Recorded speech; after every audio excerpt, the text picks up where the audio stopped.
Can we please give a big warm welcome to Yoly, who's going to be telling a story.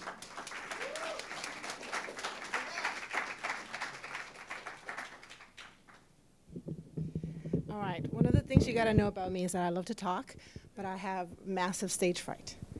I was thinking today about a lot of things. I've had a lot of people die on me in the month of November, and November's always been really hard for me.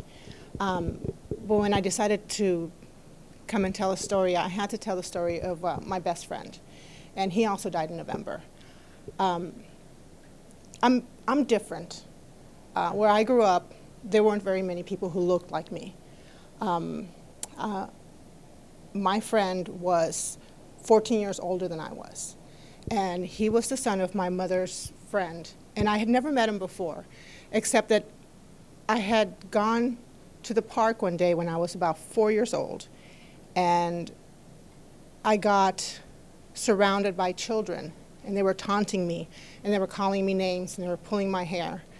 And I didn't get home when I was supposed to, and my mother sent him to go look for me, because she was visiting with her friend. And I didn't know who he was. All I knew is that this young man stepped into the middle of the group, pulled kids off of me, picked me up, and started pushing them away, and took me to safety. And I was crying, I was bloody, I was terrified. And he just kept telling me, "You're going to be okay, you're going to be okay, you're going to be okay. People are mean. People are stupid. They don't see that you are beautiful. They don't see that you're special."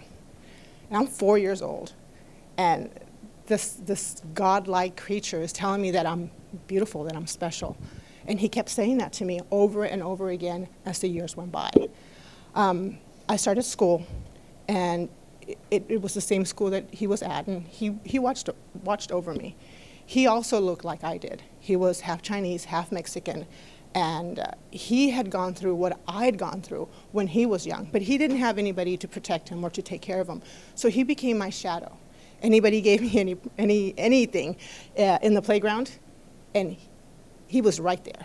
I didn't even have to call him. He would just show up. We made plans to be friends forever. You know, 6-year-old and a 16-year-old, forever friends, right? I mean, it can happen, right? Unfortunately, we lived in a different country where, you know, if you got sick and you didn't have the money to pay for help, you stayed sick. He had a stepfather who didn't love him very much. And he got sick. He got appendicitis. And by the time that the neighbors got enough money together to take him to the hospital, it was too late. His appendix had burst. And back then, you didn't go to the hospital to die. You went home. So they took him home. And there I was, 6 years old, sitting on the floor next to the sofa with him.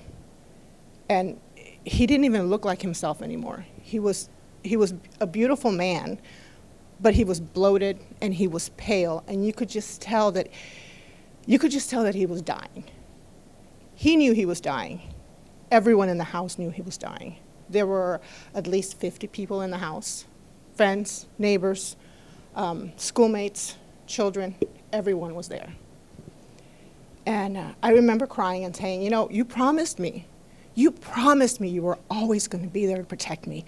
You promised me you were going to be here for me. You promised that you were going to, you promised me you weren't going to go away." And he looked at me, and he gave me a list. He said, "These are things I want you to do, and you're going to do them. You're going to finish school. You're going to get good grades. Fall in love. Have children. Have lots of children. Become famous. Make them envious of your life. They deserve it. And be happy. Be happy enough for the both of us." I had to leave the room. I started crying so hard that they took me away.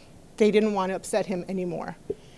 And I remember being out in the playground in the park across the street.